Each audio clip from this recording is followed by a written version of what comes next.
The Galactic Accord had ruled the stars for 12,000 years. It was a government of 600 different alien species, all working together under one system of laws. They had councils and meetings and rules for everything.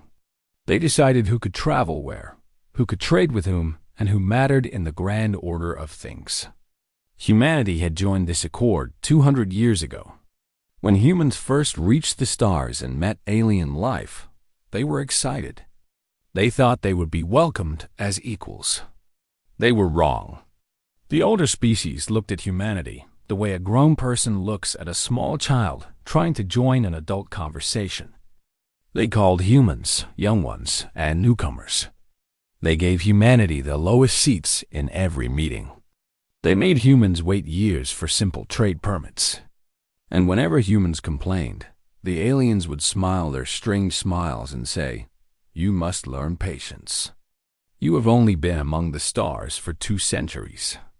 We have been here for millennia." So humanity learned patience. They bowed when they were supposed to bow. They waited when they were told to wait. They swallowed their pride again and again because they believed that one day, if they followed all the rules, they would earn respect. Admiral Park Ji-soo had spent her entire career believing this. She was 60 years old, with gray hair cut short and eyes that had seen too many compromises. She commanded the Hanging, Earth's greatest warship, and she had always told her crew that diplomacy was the path forward. Today, she stood on the bridge of her ship and watched a recording that changed everything. The video showed a planet called New Bizen.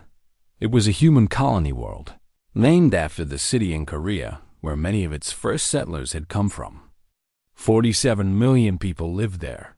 Families, children, old people who had retired to watch alien sunsets, young couples starting new lives among the stars. The video showed Valori warships appearing in orbit. The Valori were one of the elder races, beings of crystal and light who had conquered dozens of worlds over their long history. Their ships were beautiful and terrible, gleaming like diamonds in the darkness of space. The video showed those beautiful ships opening fire. Not on military targets, not on defensive stations, on cities, on hospitals, on schools. The video showed New Bizen burning. Admiral Park watched 47 million people die in 6 hours. She watched the planet's surface turn to glass and ash. She watched until there was nothing left to watch. Her aide, Lieutenant Kang Do-hyun, stood beside her. He was a young man, only 28, and his hands were shaking. "Admiral," he said, his voice barely steady, "the Galactic Council has issued a statement. Read it." Do-hyun swallowed hard. "They have classified the Valori action as a territorial correction under Statute 7744. The Valori claimed that New Bizen was built on a world they had marked for future colonization 3,000 years ago. The council has ruled their claim valid." Park Ji-soo said nothing.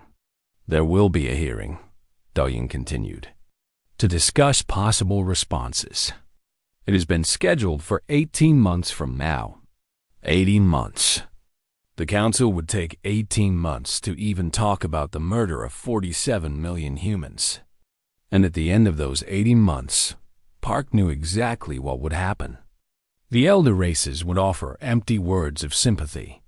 They would suggest that humanity had been careless in choosing that world for colonization. They would remind humans that the Valori were an ancient and respected species, and that sometimes young races had to learn hard lessons. And then they would do nothing. The bridge was silent. Every officer present understood what this meant. The galaxy had watched humanity's children burn, and the galaxy had shrugged. Back on Earth, President Yoon Han stood before the United Planetary Assembly in Seoul. The great chamber was filled with representatives from every nation on Earth, all of them waiting to hear what their leader would say. Hannah was known for her calm. She had spent 20 years as a diplomat, navigating the complicated politics of the Galactic Accord. She had smiled through insults. She had bowed to beings who treated her like a servant. She had done it all because she believed it was the path to peace. Today, her hands trembled as she gripped the podium. 200 years ago, she began, humanity reached the stars. We were full of hope. We believed we would find friends among the galaxies. We believed that intelligence and compassion were universal. She paused, her voice catching. We were naive. The chamber was absolutely quiet. For 2 centuries, we followed their rules. We accepted their hierarchy. We took the lowest seats and the smallest portions. We swallowed every insult because we believed in the system. We believed that if we were patient and polite, we would eventually be accepted as equals. She looked out at the assembly, at the faces of humans from every corner of Earth. 3 days ago, 47 million of our people learned what that system truly thinks of us. They learned that our lives are worth less than an ancient claim on a map. They learned that our children can be burned alive, and the galaxy will call it legal. Her voice hardened. No more. The chamber erupted. Representatives shouted over one another. Some demanded immediate war. Others called for patience, for more diplomacy, for trust in the system. But beneath the chaos, something was changing. It was like a current running through the room, connecting every person present. Humanity had been polite for 200 years. Humanity had smiled and bowed and waited its turn.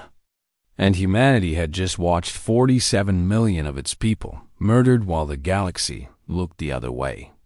That era was ending.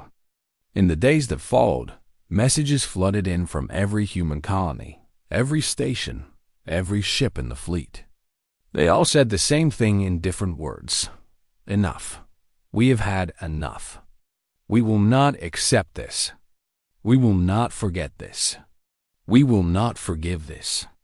On the memorial wall that was being built in Seoul, they were carving 47 million names. It would take years to finish.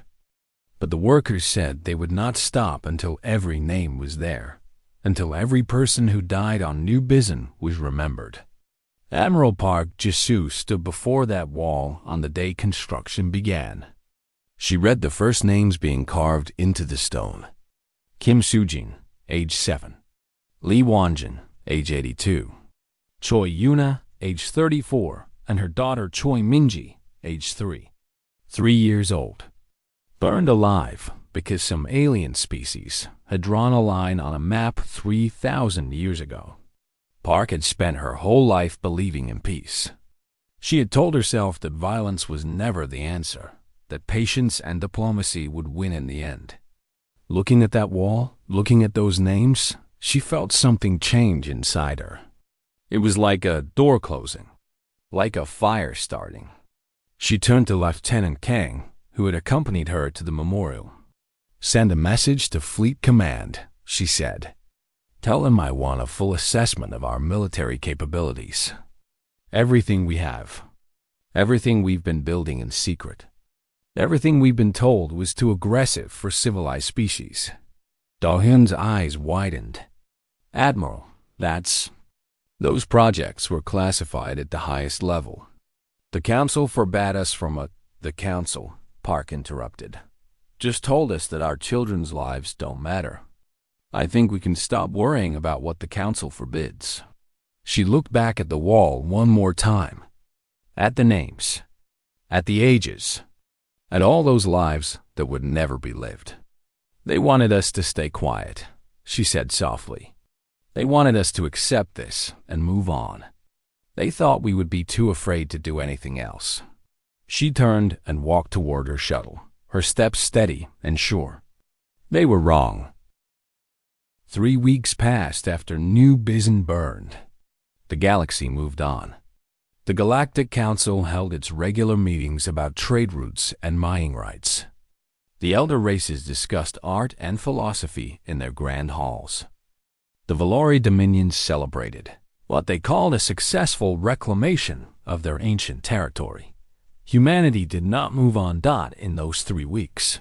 Something changed in the heart of every human being. It was not anger, though there was plenty of that. It was not grief, though the tears never stopped. It was something deeper. It was the death of a belief.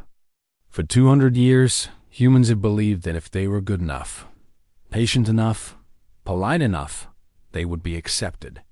That belief was gone now. It had burned with new BUSAN. Fleet. Commander Beek Sunho was 62 years old. He had gray in his beard and wrinkles around his eyes from decades of squinting at star charts. He had served in the United Earth Navy for 40 years, always following orders, always respecting the chain of command. He had shaken hands with Valori ambassadors. He had attended their ceremonies and learned their customs. He had believed, like so many others, that understanding would lead to peace. His wife, Beek Yunji, had retired to New Bizin 5 years ago. She had always loved the ocean, and New Bizin had beautiful shores with waves that sparkled in alien light. Their daughter, Beek Soyen, had joined her there with her husband and their 2 children. Little Ji-hoon was 6. His sister Nao was 4. They were all dead now. Sunho had received the notification while sitting in a conference room on Earth's main orbital station. He had been reviewing supply reports when his personal communicator buzzed. He looked at the message. He read it twice. He read it 3 times because the words did not make sense. They could not make sense. His hands did not shake. His voice did not crack. He simply stood up, excused himself from the meeting, and walked to his quarters. There, alone, he sat on his bed and stared at the wall for 6 hours. When he emerged, something in his eyes had changed. The men and women who served under him noticed it immediately. There was a hardness there that had not existed before. A coldness. The second strike came on the 22nd day. The Valori, seeing that the galaxy had accepted their destruction of New Bizin, decided to push further. A human mining station called Kianan 9 sat near the edge of disputed territory. It was a small place, home to only 4,000 workers and their families. It was not important in any strategic sense. The Valori destroyed it anyway. Their message to the council was simple: another territorial correction. The humans should learn not to build in spaces that belong to their betters. 4,000 more humans died. Among them was Beek Sunho's younger brother, who had worked as an engineer on the station. When Sunho received this second notification, he was sitting in a diplomatic meeting with the Valori ambassador Kreth. The ambassador was a tall being of living crystal, beautiful in a cold and alien way.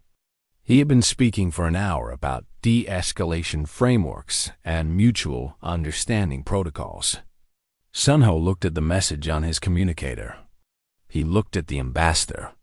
He thought about his wife watching the ocean on New Bizin. He thought about little Ji-hoon learning to swim. He thought about his brother, who had called him just last month to talk about coming home for the holidays. He stood up. "Commander Beek?" the ambassador said, his crystalline voice sharp with annoyance. "We are in the middle of important discussions. Where do you think you are going?" Sunho looked at the creature that had helped murder his family.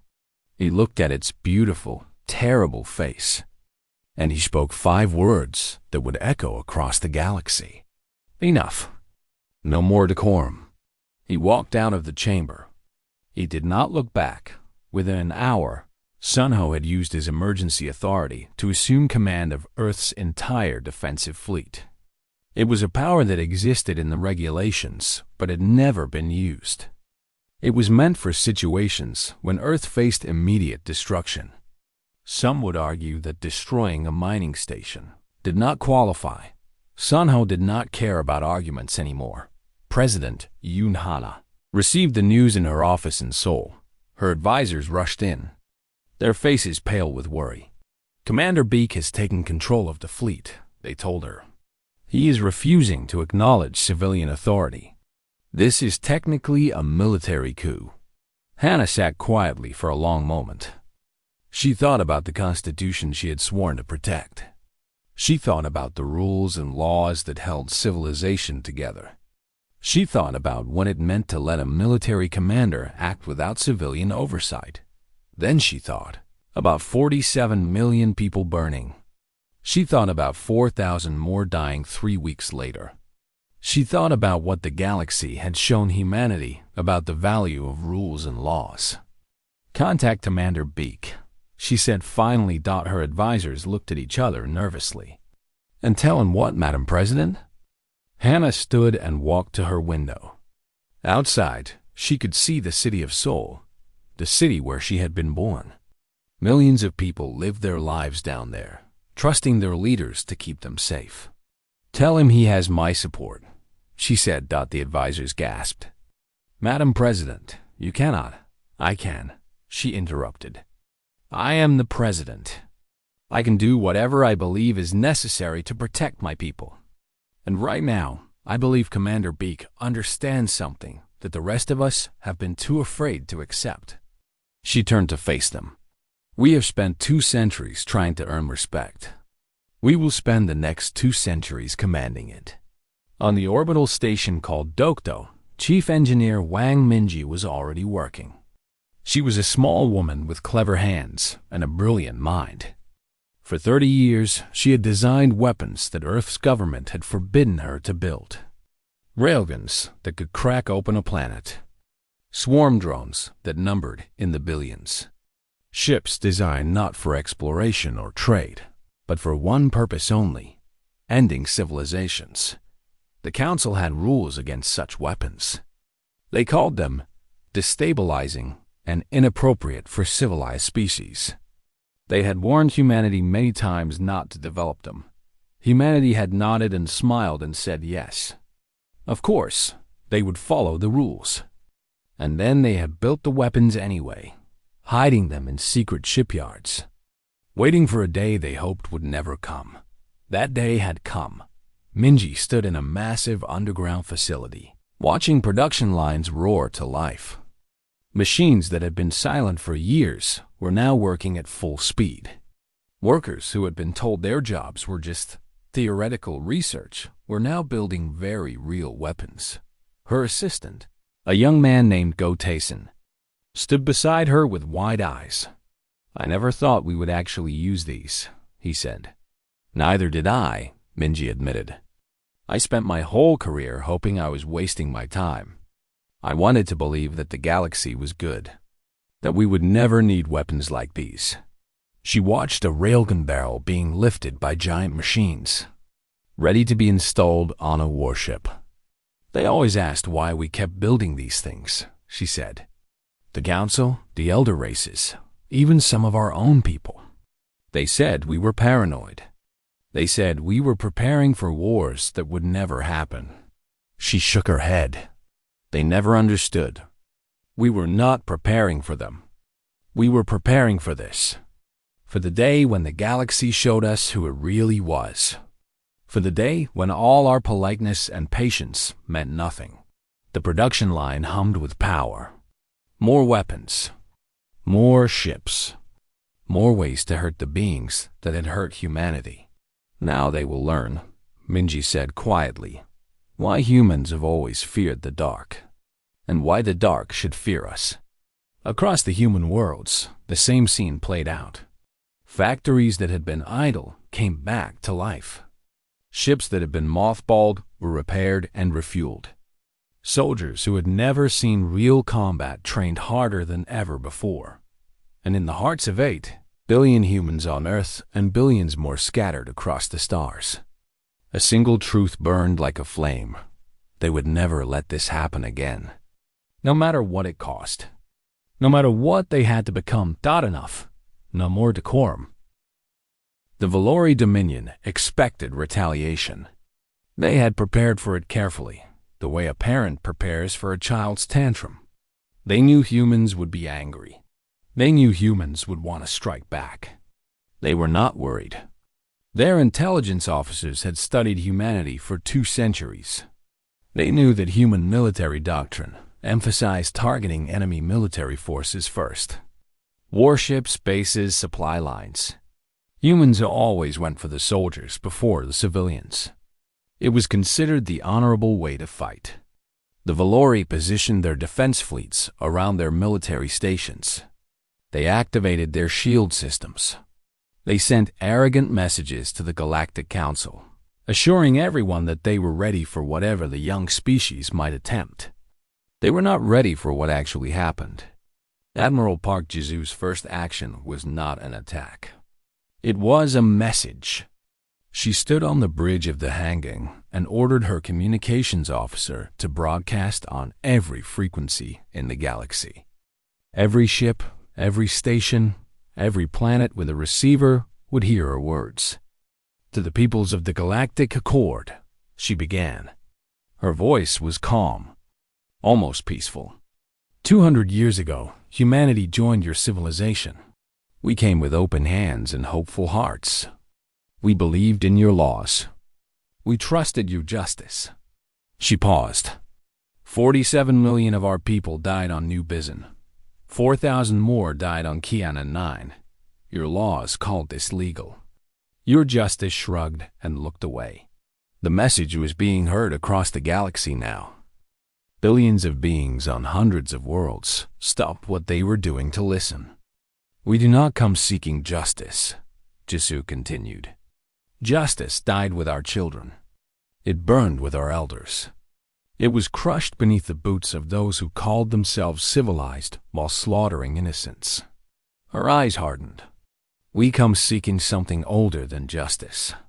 We come seeking balance. The transmission ended. Across the galaxy, silence fell as people tried to understand what they had just heard.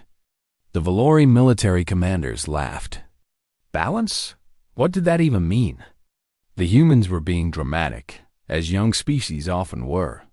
Soon they would send their little fleet against the Valori defensive positions, and they would be destroyed, and that would be the end of humanity's tantrum. Then the hanging and its accompanying fleet appeared in space. Not at the Valori military stations. Not at the defensive positions. Above Valori Prime, the homeworld. Population 9 billion. The Valori had not even considered this possibility. Their homeworld had not been threatened in 6,000 years. Why would they need to defend it? They were an elder race. They were powerful. They were untouchable. They were wrong. The human fleet hung in orbit like a sword waiting to fall. 50 ships in total, including the hanging and 12 other heavy cruisers. Not enough to conquer a world, but more than enough to destroy it. And they did nothing. They simply waited. Panic erupted across the Valori Dominion. Their citizens looked up at the sky and saw human warships where stars should be. Their leaders screamed orders at each other, trying to understand what was happening. Their military commanders rushed their fleets back to the homeworld, desperate to protect their people. But the human fleet did not move, did not fire, did not do anything at all. The message was clear, even without words. We can destroy you. We choose not to. For now. The Galactic Council finally paid attention. An emergency session was called, the first in 300 years. The great chamber filled with representatives from hundreds of species, all of them demanding answers, demanding action, demanding that something be done about the humans. This is a violation of 17 different accords. The council chairman thundered. He was a massive insectoid creature named High Arbiter Quellon, and he had ruled the council for 2,000 years. He was not used to being ignored. Earth will face the severest sanctions. Their ships will be impounded. Their colonies will be High Arbiter. The voice came from the human section of the chamber. Everyone turned to look. Lieutenant Commander Otaiwu stood at his podium. He was young for such a position, only 34 years old. He had been chosen for this moment precisely because he had nothing left to lose. His older sister had been a teacher on New Bizon. She had died trying to protect her students. The chair does not recognize the human representative, Quelon said coldly. You are out of order. I do not care about your order, Taiwu replied. His voice was calm, but there was something dangerous in it. I care about my sister. I care about her students. I care about 47 million people who died because you decided their lives were worth less than an ancient line on a map. The chamber erupted in angry murmurs. Other species shouted at Taiwu to sit down, to show respect, to remember his place. He did not sit down. Sanctions, he said, letting the word hang in the air. You watched our people burn and called it legal. You scheduled a hearing for 18 months in the future to discuss whether we deserved sympathy. And now you threaten us with sanctions? He laughed. It was a cold sound without humor. We spent 200 years learning your rules. We learned how to bow.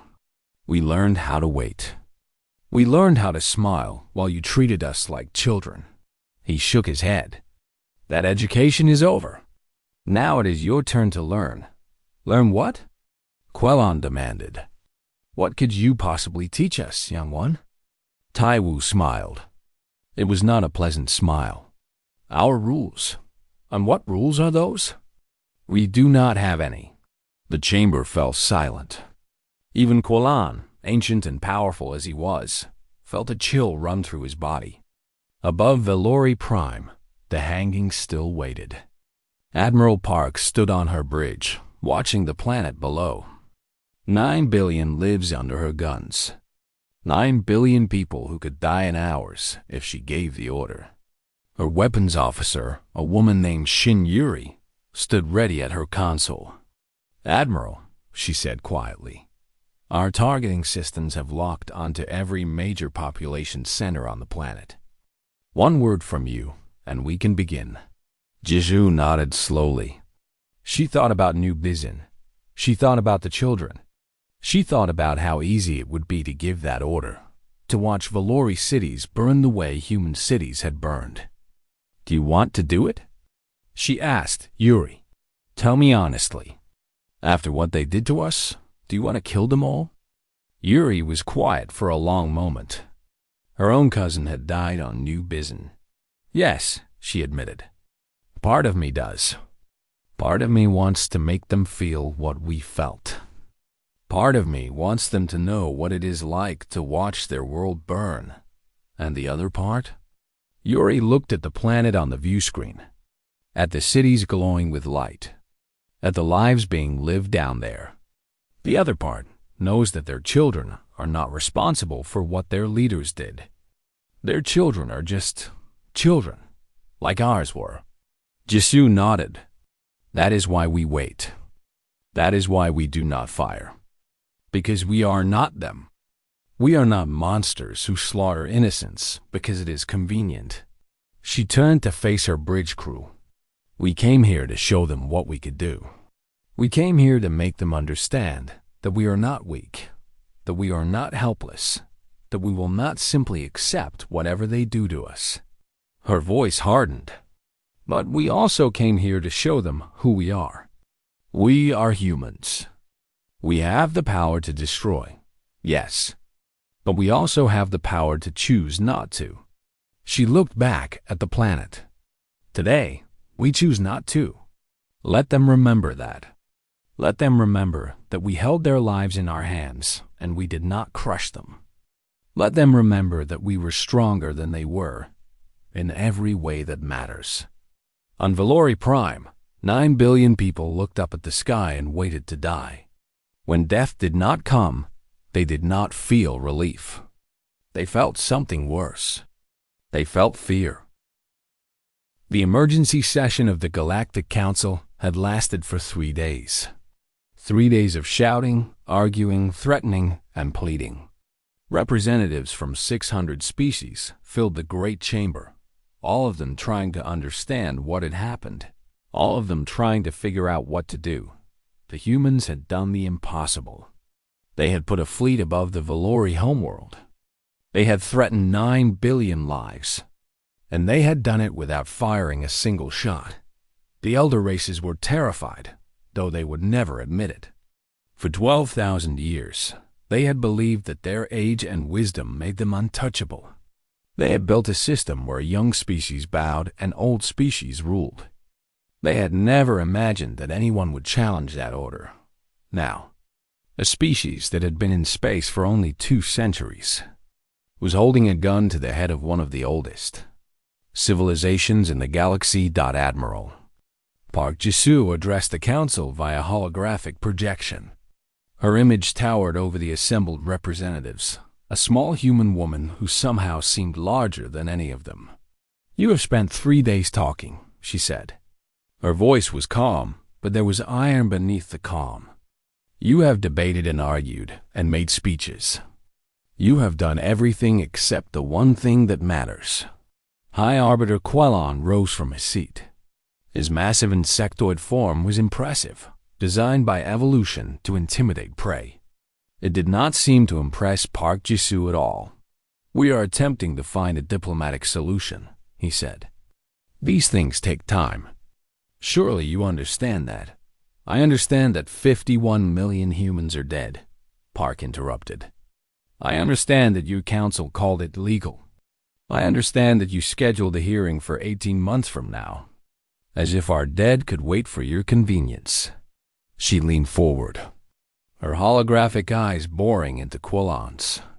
"I understand that you have never, not once, treated humanity as anything more than a nuisance to be managed. And I understand that this ends now." The chamber fell silent. "You have a choice," Park continued. "You can condemn the Valori, Dominion for the genocide of New Bizin and Kianan-9. You can strip them of their council seat. You can require them to pay reparations to the families of the dead. You can acknowledge, publicly and formally, that human lives have the same value as any other species in this accord." She paused. "Or you can watch what happens when humanity decides that your rules do not protect us, and therefore we are no longer bound by them." A Valari representative jumped to his feet. His crystalline body glowed with rage. "You cannot threaten us. We are an elder race. We have rights under the Accord." Park looked at him with something like pity. "You had rights when you murdered 47 million people on New Bizin. You had rights when you killed 4,000 more on Kianan-9. Your rights did not stop you. Why should ours stop us?" The representative had no answer. "The Valori leadership has 3 days," Park said. 3 days to surrender themselves for trial.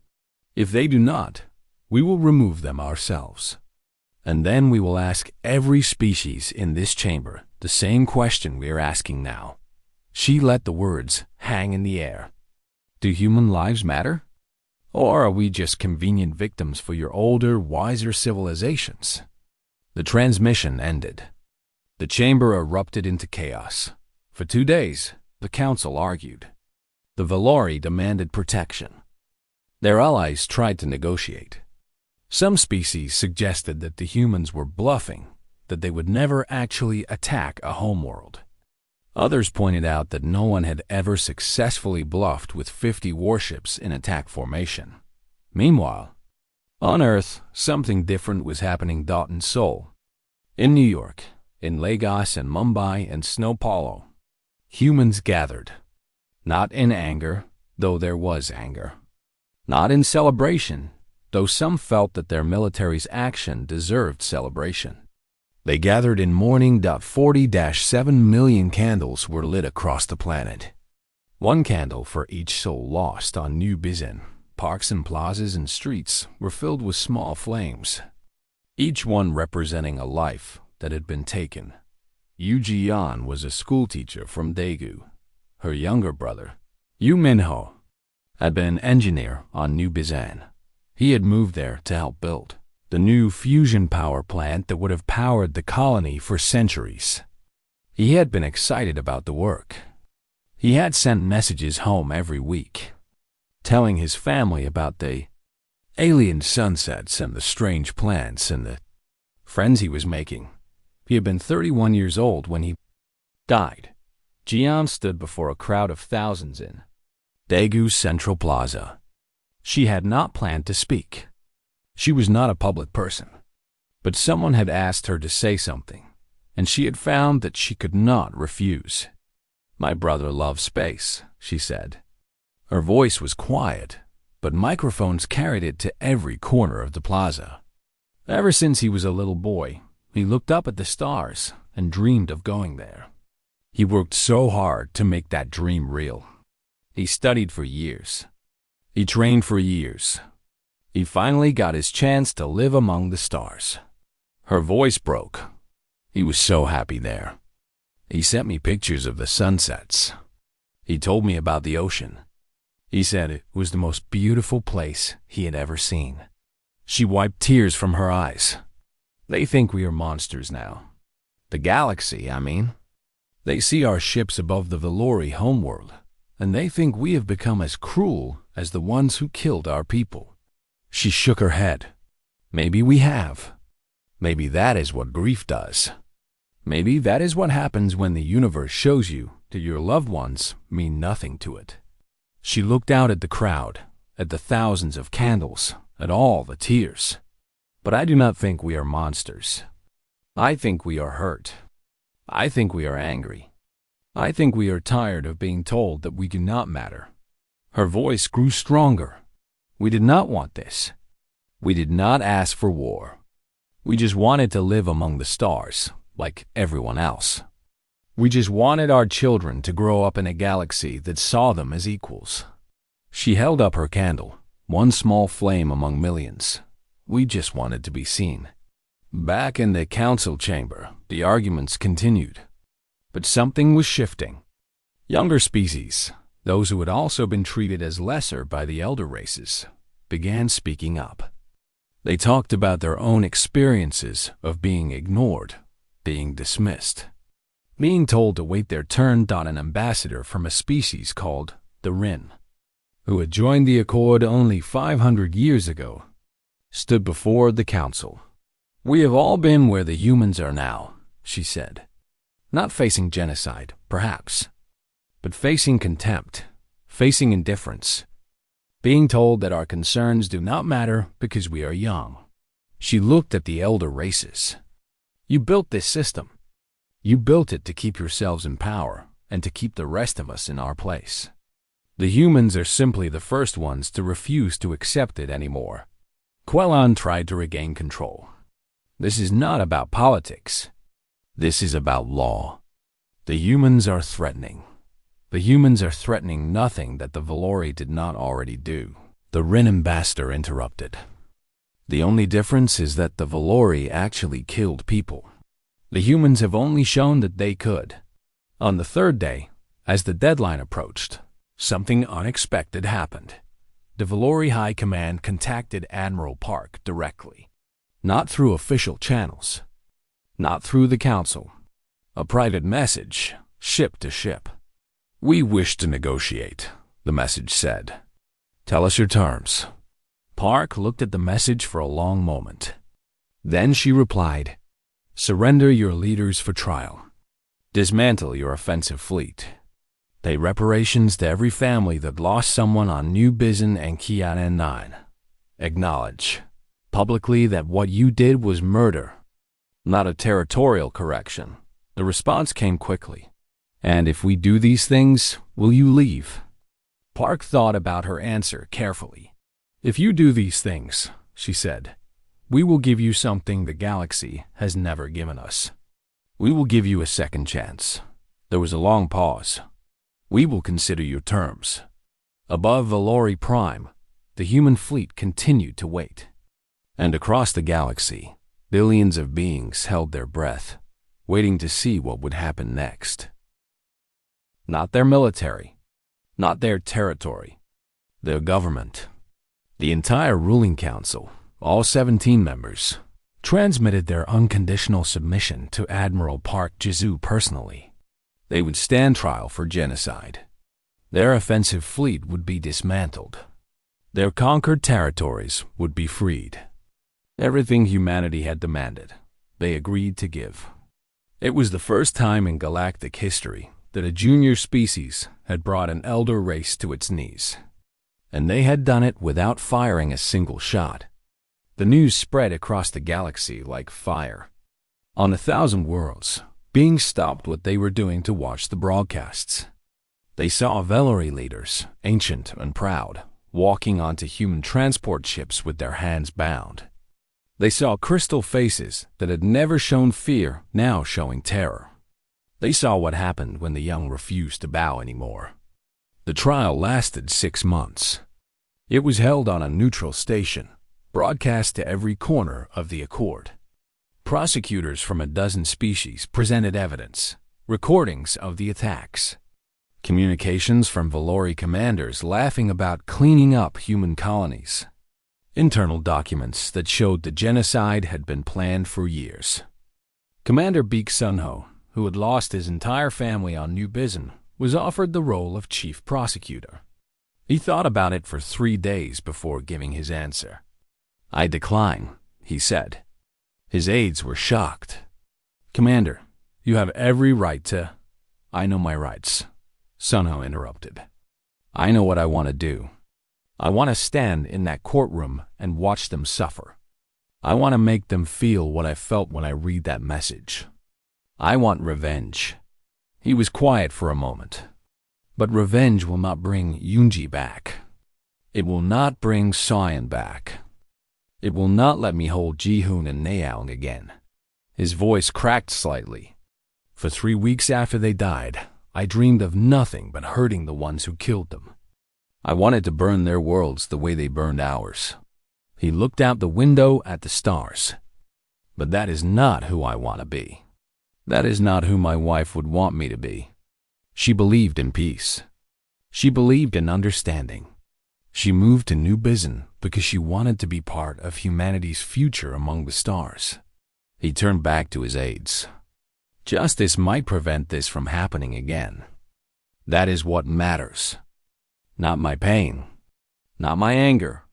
Making sure no other family has to feel what I felt." He smiled sadly. "That is the difference between us and them. We can choose to stop." The Velori leaders were convicted on all charges. The sentences were severe: exile to remote prison worlds, stripped of all rank and honor, their names removed from Velori history. For a species that valued legacy above all else, it was a fate worse than death. But humanity did not demand their deaths. Even after everything, even after 51 million of their people had been murdered, they chose imprisonment over execution.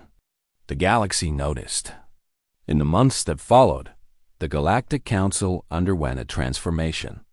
The new Soul Accords, named after the city where President Yunhana had first declared humanity's new stance, restructured galactic law completely. No longer would species be ranked by age. No longer would elder races have automatic authority over younger ones. Every species, regardless of how long they had traveled the stars, would have equal standing. It was a revolution without blood. A change that the younger species had wanted for thousands of years, achieved because humanity had been willing to do what no one else would: say no. Admiral Park Jisoo retired 2 years after the crisis ended. She was offered many honors: command of the combined galactic fleet, a seat on the new reformed council, statues in her likeness on a dozen worlds. She refused them all. "I did not do this for glory," she said. "I did it because it needed to be done. Now it is done, and I would like to rest." She spent her final years on Earth in a small house near the ocean. She grew vegetables in her garden. She read old books. She watched the waves. Sometimes children would come to visit her. School groups mostly, brought by teachers who wanted them to meet the woman who had changed the galaxy. She would sit with them and tell them stories, not about war and threats, but about hope and courage. They asked me once what humanity's greatest weapon was. She told a group of students on one of her last days. She was very old by then, her hair white, her hands wrinkled. But her eyes were still sharp. I told them it was not our ships. It was not our guns. It was not our technology. The children leaned forward, eager to hear. It was our refusal to accept cruelty as normal.